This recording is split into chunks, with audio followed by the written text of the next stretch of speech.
என்ன தேவனால் கூடாததொன்றும் இல்லையே, என் இயேசுவால் ஆகாததில்லையே.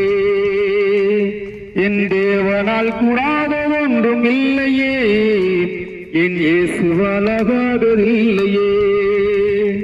என் கர்த்தர் நல்லவர், என் தேவன் வல்லவர், என் இயேசு பெரியவர், அவர் மிகவும் உயர்ந்தவர், வல்லமையுடையவர், என்றும் மகிமை நிறைந்தவர். தேவனால் கூடாததொன்றும் இல்லையே, என் இயேசுவால் ஆகாததில்லையே. பிடியிடந்த குருடருக்கும் பார்வையை தந்தார், பாவை இருளினிலே இருப்பவருக்கு ஒளியினை தந்தார். வியாதியில் வாழ்பவருக்கு விடுதலை தரும் தேவனாம், வெற்றி வந்தன் இயேசுவாலே கூடாததும் இல்லையே. என் தேவனால் கூடாததொன்றும் இல்லையே, என் இயேசுவால் ஆகாததில்லையே.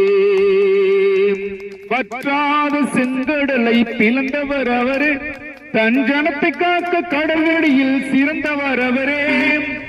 பல வழி இல்லாதோரின் வறுமை நீக்கம் தெய்வமாம், இல்லை என்று ஏங்கு ஒரு கள்ளி தரும் வல்லலா. என் தேவனால் கூடாததொன்றும் இல்லையே, என் இயேசுவால் ஆகாததில்லையே.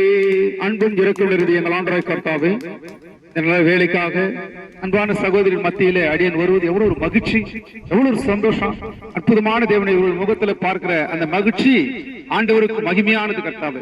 இப்படியாக அன்றே ஏழைகளுக்கும் திக்கற்றவர்களுக்கும் ஆதரவு கொடுக்கிற தேவன் நீர் என்று நாங்கள் அறிந்திருக்கிறோம் கர்த்தாவே. இந்த வேலையில அடியன் கூட இடத்துல வந்து பேசும் ஒரு வார்த்தை சொல்லும் கர்த்தராகிய ஆண்டவர், நீ செய்த உதவி காசு எங்களுடைய பாவங்கள் அக்கிரமங்கள் மீறுதல் மன்னித்து எங்களுக்கு நல்ல எதிர்காலத்தை கர்த்தர் உருவாக்கி கொடுத்து உதவிகள் செய்யப்படுவதற்காக நன்றி செலுத்தி தகுதியில்லாத எங்களை தாழ்த்தி வாழ்த்தி இந்த தாழ்மையான ஜபத்தை ஏறெடுக்கிறேன் எங்கள் இரக்கமுள்ள நல்ல பிதாவே, ஆமென்.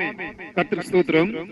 வேதத்துல யோவான் எழுதின சுவிசேஷம் 9ஆம் அதிகாரத்துல 31 வசனம் சொல்றதுன்னா, பாவிகளுக்கு தேவன் செவி கொடுக்கிறதில்லை என்று அறிந்திருக்கிறோம். ஒருவன் தேவ பக்தனாய் இருந்து அவருக்கு செவி கொடுத்தால் அவங்களுக்கு ஆண்டவர் என்ன அப்படின்னு சொல்லி பார்க்கும் பொழுது சின்ன சம்பவம் சொல்ற அந்த வதத்துல பைபிள் இருந்தா நீங்க வீட்டுல போய் பாருங்க. யோவான்